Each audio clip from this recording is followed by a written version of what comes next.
Haryana CM window के सर्वे सर्वा अनिल राव जी हमारे साथ मौजूद हैं। पहले ये सीआईडी विभाग में चीफ रहे हैं। सीआईडी विभाग में इन्होंने कई क्रांतिकारी परिवर्तन करने की चेष्टा की और कई चीज़ें अमल में भी लाई।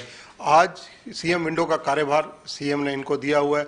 बातचीत करेंगे अनिल राव जी से। राव साहब, पंजाब केसरी में आपका स्वागत है। Thank you ji, thank you Chandrashekhar. Rao साहब, सीएम विंडो एक मकसद के तहत बनाई गई थी, तब आप सीआईडी चीफ थे, कि ये आम लोगों की सुनवाई जिनकी नहीं हो पाती, वो आम लोगों की सुनवाई सीएम विंडो पर अगर वो कंप्लेंट डालेंगे तो होगी। इसमें आपको क्या लगता है कितनी कारगर साबित हुई है ये? देखिए, ये एक बहुत ही अच्छा मैकेनिज्म है पब्लिक ग्रीवेंसेस को, पब्लिक कंप्लेंट्स को हैंडल करने के लिए हरियाणा के पास, और बड़ा ही सक्सेसफुल तरीके से चल रहा है। लगभग 1000 के करीब कंप्लेंट्स हैं जो चाहे ट्विटर के माध्यम से हैं या सीएम विंडो ग्रीवेंसेस में आती हैं, हमारी रोजाना आती हैं, और एक बड़ी संख्या में इनको हम प्रतिदिन के तौर पे हल भी कर रहे हैं। सीएम विंडो में जो आज के दिन हमारा एक प्रयास चल रहा है वो ये है कि जैसे हम रिव्यू करते थे पहले, तो कंप्लीट डिपार्टमेंट्स को मिला के करते थे, तो हम इंडिविजुअल एक एक डिपार्टमेंट को रिव्यू करना शुरू किया है। और उसमें जैसे परसों ही हमने कमिश्नरेट लेवल के ऊपर हिसार कमिश्नरेट का रिव्यू किया, उसमें सभी डिप्टी कमिश्नर्स को सामने बिठा के।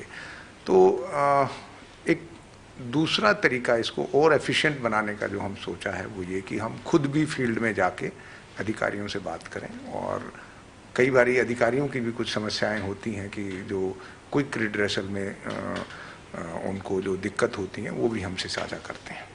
पर मैं आपको एक बात बताऊं कि जो लोग हमें टेलीफोन के माध्यम से, मेल के माध्यम से और दूसरे साधनों से जितनी भी कंप्लेंट आती हैं, हमारी टीम राउंड द क्लॉक काम करती हैं। ट्विटर टीम तो 24 घंटे चलती है, और उसको तुरंत से तुरंत संबंधित विभाग के अधिकारी को डायरेक्टली भेज के जो इमरजेंट सिचुएशन वाली कंप्लेंट्स होती हैं उनमें हम टेलीफोन के माध्यम से भी उसकी सीरियसनेस को फील्ड में बता के उसका रिड्रेसल करते हैं।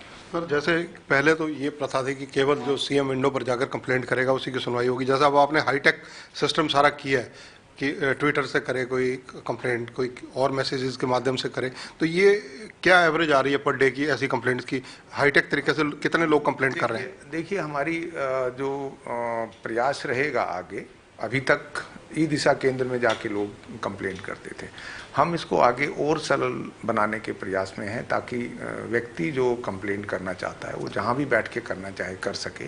थोड़ा सा उसमें एक एहतियात रखने की आवश्यकता है, वो ये कि कोई बिना बात के लिए तंग करने के उद्देश्य से या अदरवाइज ना करे। उसके लिए हम OTP सिस्टम या कुछ ऐसा मैकेनिज्म जिसमें वेरिफिकेशन हो जाए। अभी हमने एक विशेष सेल के तौर पे देखना शुरू किया है, विदेशी नागरिक जो हैं हमारे, जो प्रवासी भारतीयों का सेल है, उसको हमने सीएम विंडो में उसको भी एक्टिवेट किया है, और उसकी एक्टिवेशन में जो आदमी भेजता है, कंप्लेंट करता है, उसकी पासपोर्ट की कॉपी और उसका एड्रेस हम प्रूफ के तौर पे लेते हैं।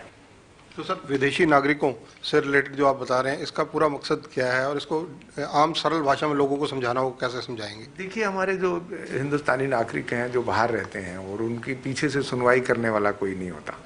आप जब किसी पर्टिकुलर डिस्ट्रिक्ट में बैठ के जब कुछ कह रहे हैं तो आप फॉलो कर सकते हैं, रूटीन से टेलीफोन कर सकते हैं, जाके मिल सकते हैं, अपनी पैरवी कर सकते हैं, चाहे वो थाना है, तहसील है या कोई और विभाग है। पर विदेश में बैठा हुआ आदमी नहीं आ सकता, तो उसके लिए हम विशेष प्रयास करते हैं। अपने यहाँ ये जो नया हमने एक तरीका बनाया है कि वो मेरे कार्यालय से उसको मॉनिटर करें। सर, पर डे की अगर एनालिसिस किया जाए तो मोटे तौर से कितनी कंप्लेंट्स पर डे आ रही हैं आजकल? लगभग 1000 के करीब आ जाती हैं, जिसमें 700 के करीब हमारी सीएम विंडो की हैं, और दूसरे ट्विटर हैंडल के माध्यम से या प्रधानमंत्री जी के पोर्टल से जो आती हैं वो भी इसमें शामिल है। सर, सीएम विंडो को लेकर लोगों में एक पहले से ये चर्चा रहती है कि जो सीएम विंडो की कंप्लेंट है, पर्टिकुलर सपोज करो एक डिस्ट्रिक्ट में किसी एसआई के खिलाफ उन्होंने कर दी, वही एसआई के पास घूमते फिरते हैं, दोबारा अगर वो कंप्लेंट जाती है तो वो घूम के उसी के पास पहुंच जाती है। इस प्रथा को चेंज करने के लिए क्या कदम उठाए जा रहे हैं? क्योंकि जो पहले से जिससे उत्पीड़ित है उसी के पास उसकी इंक्वायरी पहुंच जाएगी तो न्याय कैसे मिलेगा?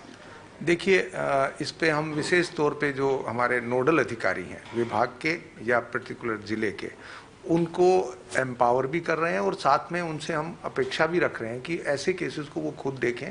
और हमने विशेष प्रयास किए हैं कि जिस अधिकारी के खिलाफ कंप्लेंट है और उसमें कुछ सब्सटेंस भी है, कई बारी कंप्लेंट करने वाला भी गलत हो सकता है। हम कंप्लेंट कर्ता को अगर बिल्कुल ये मान के चलेंगे कि वो तो 100% सच्ची है, ऐसा भी नहीं होता है। तो जो अधिकारी के बारे में आपने बताया, ये एक आम कंप्लेंट हमारे पास भी आती है कि उसी के पास पहुंच गई और वो कहता है आप जहाँ भी चले जाओ, आप आएगी तो हमारे पास ही। उसको हमने दूर करने के लिए जो इस प्रकार की शिकायतें हैं उसको फिर पर्सनल लेवल पे नोडल ऑफिसर खुद एक बार उसको वेरीफाई करके उसको चाहे दूसरे डिवीजन को, दूसरे थाने को या दूसरी तहसील से जांच करवाएंगे। सर, जैसा कि आपने भी अभी जिक्र किया, सीएम विंडो पर कई लोग अपनी द्वेष भावना से एक किसी पर अटैक करने के लिए काउंटर अटैक के चक्कर में झूठी कंप्लेंट्स भी करते हैं। अगर वो झूठी पाई जाती है तो उनके खिलाफ क्या कोई कार्रवाई का प्रावधान है? देखिए, जहाँ तक सीएम विंडो का सवाल है, हम प्रत्येक कंप्लेंट को बहुत सीरियसली लेते हैं। करने वाले को सबसे पहले हम उसको सच्ची मान के शुरू करते हैं, फिर फील्ड एजेंसी का काम है। अगर उसमें इस प्रकार का है कि बिल्कुल ही 100% दुर्भावना से की गई है तो कानून में प्रावधान है, 182 की कार्रवाई जिसको हम आम भाषा में बोलते हैं, वो करने का प्रावधान है। सर, सीएम विंडो को लेकर क्या चेंजेस आपको लगता है, क्योंकि आप एक आला पुलिस अधिकारी रहे हैं, आपने उस डिपार्टमेंट को चलाया जो सरकार चलाने में अहम भूमिका अदा करता है, गुप्तचर विभाग के आप चीफ रहे हैं, क्या आपको अभी तक समझ आया कि क्या क्या चेंजेस करने जरूरी हैं? देखिए, जो हम अभी सॉफ्टवेयर में एक चेंजेस कर रहे हैं और हमारा प्रयास है कि हम जो सीएम विंडो को एक ही प्लेटफॉर्म पे, एक ही बिल्डिंग में ले जाके अलग से बनाएं।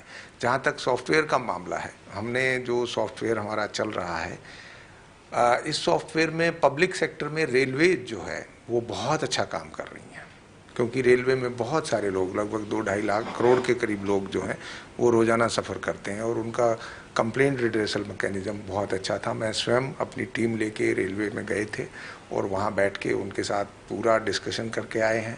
और साथ में हमारा दोनों की जो टीमें हैं जो हमारी सॉफ्टवेयर पे काम कर रही हैं, उनका आदान प्रदान होगा और जो अच्छी चीज़ें वो कर रहे हैं उनको हम ग्रहण करेंगे और हमारे से भी वो कुछ ग्रहण करेंगे। सर, जनरली अभी तक ऑब्जर्व आपने जो किया, किस तरह की कंप्लेंट आपको नजर आई सीएम विंडो पर?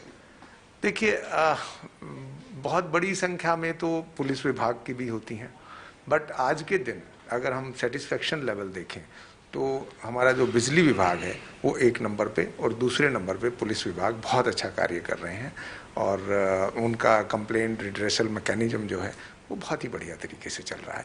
बाकी विभाग जो नीचे चल रहे हैं वो ऐसा नहीं है कि कोई बहुत ही ख़राब कर रहा है, पर जिनकी जो भी कमियां हैं हम उनको एक स्पोर्टिव तौर पर उनको सलाह भी देते हैं और उनके जो जो जो कम्युनिकेशन में कहीं जो गैप है उसको भी दूर कर रहे हैं। सर, कोरोना काल कि लॉकडाउन भी रहा, अनलॉक पीरियड 5 भी अब चल ही रहा है, तो इस दौरान किस तरह की ज़्यादातर कंप्लेंट आई और किस तरह की चुनौती लगी उन कंप्लेंट्स में?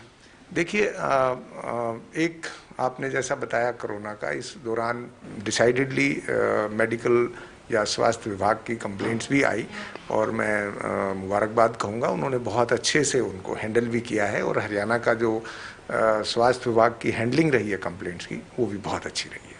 सर, इसके अलावा क्योंकि नागरिक उड्डयन ये मंत्रालय सीएम साहब के पास है, सीएम साहब ने उसमें भी कहीं ना कहीं आपकी जिम्मेदारी लगाई हुई है, तो उसको देखते हुए हरियाणा में क्या कुछ नया होने जा रहा है?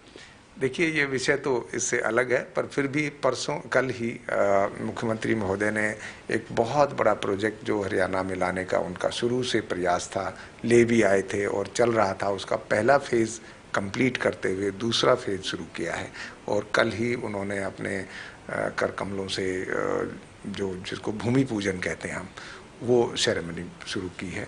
कल वहाँ एक फंक्शन था हिसार में और मुझे पूरी उम्मीद है कि ये प्रोजेक्ट भी अपना टाइम बाउंड मैनर में आगे चलेगा। सर, हरियाणा के पायलट्स को ट्रेनिंग के लिए बाहर जाना पड़ता था, अब इस तरह की कोई व्यवस्था आने वाले दिनों में आप क्या करेंगे? कुछ इसमें बहुत सारी चीज़ें हैं, इसमें किसी दिन अलग से आपके पास बैठ के बात करेंगे, उसमें सब चीज़ें, ट्रेनिंग का पार्ट भी हिसार में भी होगा और बाकी जगह भी लेके। धन्यवाद राव साहब। तो ये हैं अनिल राव जो कि चीफ हैं, इस वक्त सर्वे हैं सीएम विंडो के। इनका कहना है कि सीएम विंडो में जल्दी ही और क्रांतिकारी परिवर्तन सॉफ्टवेयर के माध्यम से जिस प्रकार से करने जा रहे हैं, हाईटेक किया जा रहा है सारे विभाग को, और कोरोना के दौरान जिस तरह की कंप्लेंट्स आई सारी विस्तार से चर्चा इनसे की गई। कैमरामैन सुनील के साथ चंद्रशेखर धरनी, पंजाब केसरी टीवी, चंडीगढ़।